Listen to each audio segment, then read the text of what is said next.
Peut-être que cela vous est arrivé comme moi, que grâce au film Top Gun, je suis tombé amoureux du F-14 Tomcat. Cette magnifique aéronef a eu un grand impact sur la manière dont la marine des États-Unis a mené la défense de la flotte. Mais aujourd'hui, le concept de géométrie variable appliqué à la supériorité aérienne n'est pas viable. Mais pourquoi ? Grâce au texte de Milanuel Represa du blog El Vuelo de la Grana Butarda sur lesquels je me base pour faire cette vidéo, nous y répondrons, et nous verrons également l'application de la géométrie variable sur d'autres types d'aéronefs, comme le Béon lancé, le Tu-22 1003 ou le Tu-160 dans ce nouvel épisode de 1000 ondes de l'aviation.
Les ailes à géométrie variable ont évolué comme une solution pour les premiers moteurs à réaction.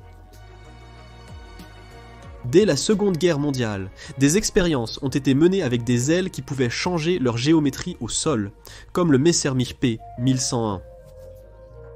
À l'époque, les premiers moteurs à réaction produisaient qu'au moins de poussées car ils fonctionnaient à des températures plus basses et étaient en général plus primitifs. La possibilité d'utiliser des ailes avec un flèche très prononcé pour obtenir une haute vitesse a été étudiée, mais cela entraînait des vitesses de décollage et d'atterrissage très élevées, rendant l'opération moins sûre et nécessitant des pistes plus longues. Le Bell X-5 a été le premier avion capable de changer l'angle de ses ailes en vol. Construit aux États-Unis, il était basé sur le design du P1100, un capturé à la fin de la Grande Guerre. Une vidéo de cela est disponible sur la chaîne. Mais le premier avion construit en série avec ce système était le F-100 11 Auerbach.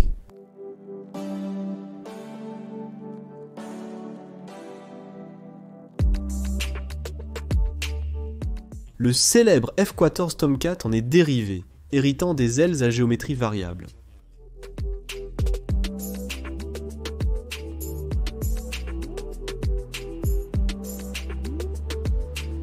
En Europe, il y a eu deux projets clés, le Panavia Tornado, puis la version ADB de chasseur-intercepteur. Et l'autre projet était le Dassault Mirage G qui n'est jamais entré en production.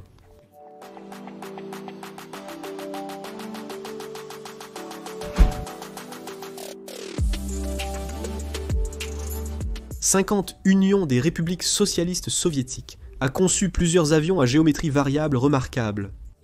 Parmi eux, nous pouvons nommer l'un des premiers, qui était le Tu-148. Ensuite, l'avion d'attaque au sol Sud-X7, avec ses variantes 20 et 20 de haut.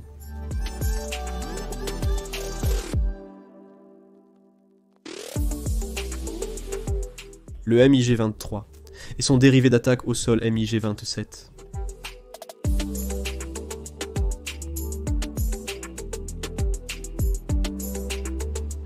Et le Su-24.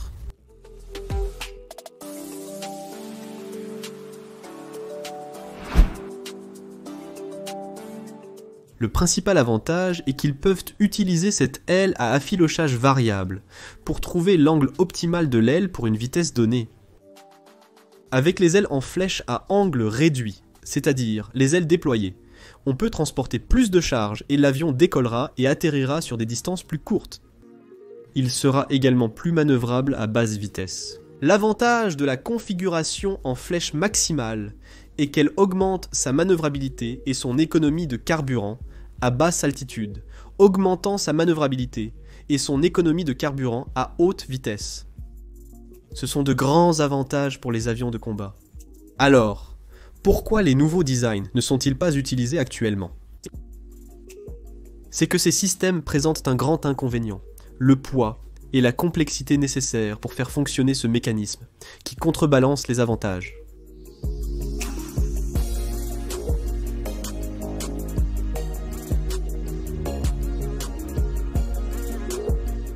De plus, ce mécanisme complexe et lourd ajoute une grande quantité de masse au total de l'avion, et rend le fuselage plus grand, créant ainsi plus de résistance, ce qui signifie plus de consommation de carburant.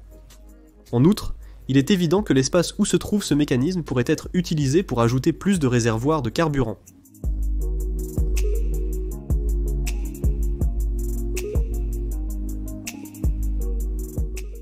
En ce qui concerne les avions de chasse, dans un combat rapproché, ce lourd mécanisme avec tous ses engrenages, comparé à une aile fixe, résulterait en une poussée défavorable pour la résistance de l'avion, même si le pilote pouvait changer pour une géométrie optimale juste avant le combat.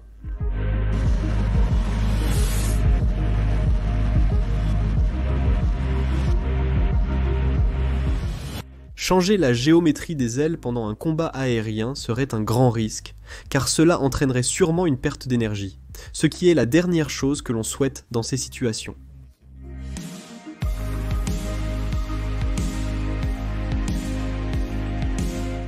Condition. Ce mécanisme conduirait également les limites de force G à des valeurs plus basses. 15 ans. La dernière version du F-14. 15, la limite symétrique était de 6,5 G, tandis que dans le F-16 et le F-15, qui ont des ailes fixes, sont capables d'atteindre 9 G.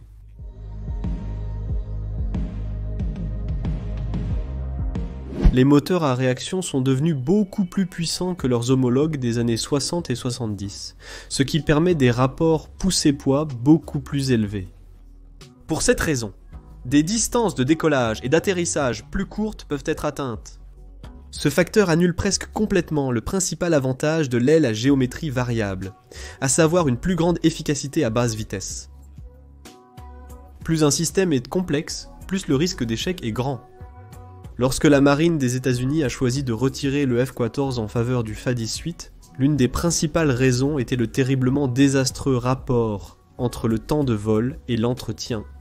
En moyenne, un F-14 nécessitait près de 50 heures de maintenance pour chaque heure de vol, tandis que le FDX-8 Super Hornet nécessite de 5 à 10 heures de maintenance pour chaque heure de vol.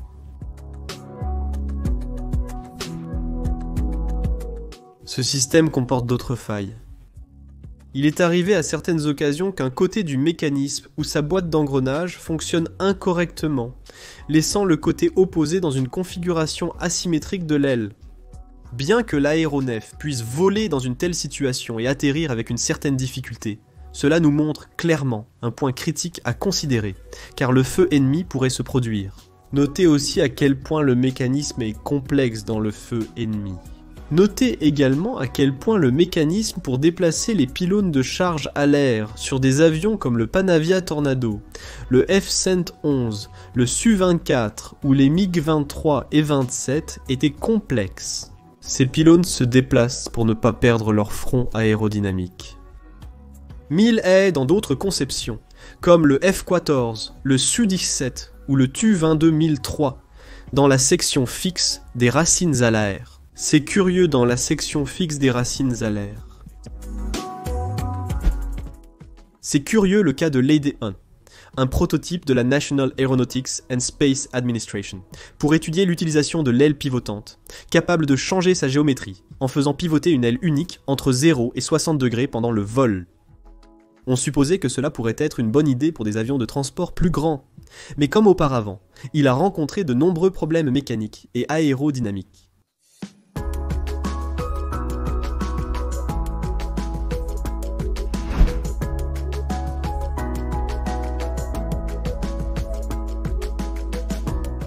Il existe également d'autres types d'avions, tels que les bombardiers stratégiques B-1 Lancet, Tupolev Tu-22000 et le Tupolev Tu-160, ou le Grand Interceptor Tu-148, précurseur du design du Tu-22000 qui, comme nous l'avons vu, la configuration des ailes en flèche minimale est utilisée pour le décollage, l'atterrissage et pour maintenir la vitesse de croisière normale à haute altitude. La configuration en flèche maximale est utilisée pour atteindre des vitesses transsoniques et supersoniques à haute et basse altitude, augmentant sa manœuvrabilité, son économie de carburant à haute vitesse et sa capacité de surprise dans les attaques de pénétration profonde à basse altitude.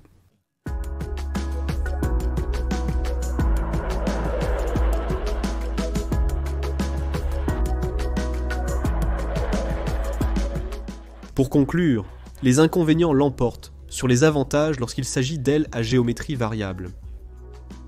Il existe des pénalités très importantes en termes de masse, de coût opérationnel et de complexité. Bien qu'ils puissent avoir certains avantages au décollage et peuvent avoir un fléchissement optimal pour chaque scénario, les inconvénients sont plus grands que les avantages au point que nous ne voyons pas actuellement d'avions modernes avec ce type de dispositif.